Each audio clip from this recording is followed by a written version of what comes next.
dans cette vidéo, nous allons parler de valeurs aléatoires, c'est-à-dire aussi du hasard.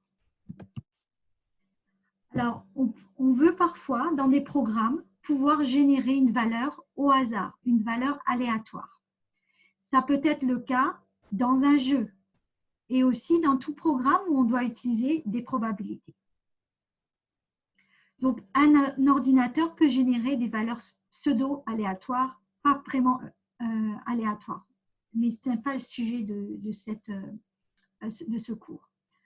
Donc, pour générer une valeur aléatoire, on va utiliser une nouvelle bibliothèque qui s'appelle la bibliothèque random. Je vous rappelle qu'on a déjà utilisé une autre bibliothèque, c'était la bibliothèque Turtle. Donc, pour utiliser la bibliothèque random, on doit faire import random. Donc, il y a un certain nombre de fonctions pour générer des valeurs aléatoires.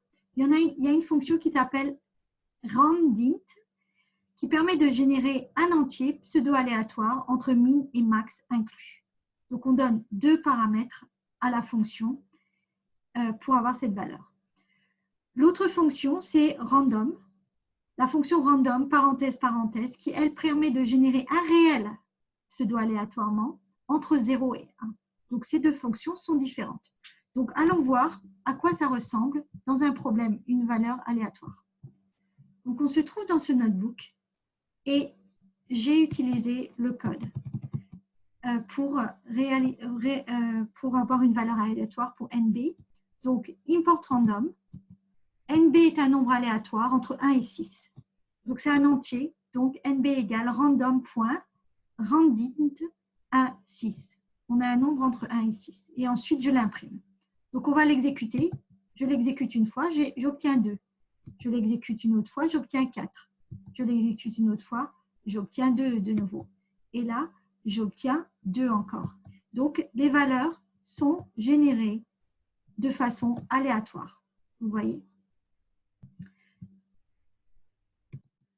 Donc, on va prendre un exemple d'un problème qu'on veut résoudre. On veut lancer un dé et on veut savoir qu'est-ce qu'on va recevoir comme valeur quand on lance le dé. Donc, un dé à 6 faces.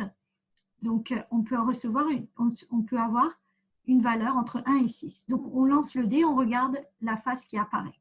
Donc, ça, c'est un peu comme faire. On peut le résoudre avec le programme informatique là. Import random, le dé égale random, un nombre random entre 1 et 6, et on imprime ce qui apparaît sur le dé. Print, le dé montre 2 points, estière de la variable DE. Donc là, on a modélisé, en fait, de façon informatique, le problème du dé. On lance le dé, on observe ce qu'on voit, une valeur aléatoire entre 1 et 6. Voilà, donc c'était une introduction sur les nombres aléatoires.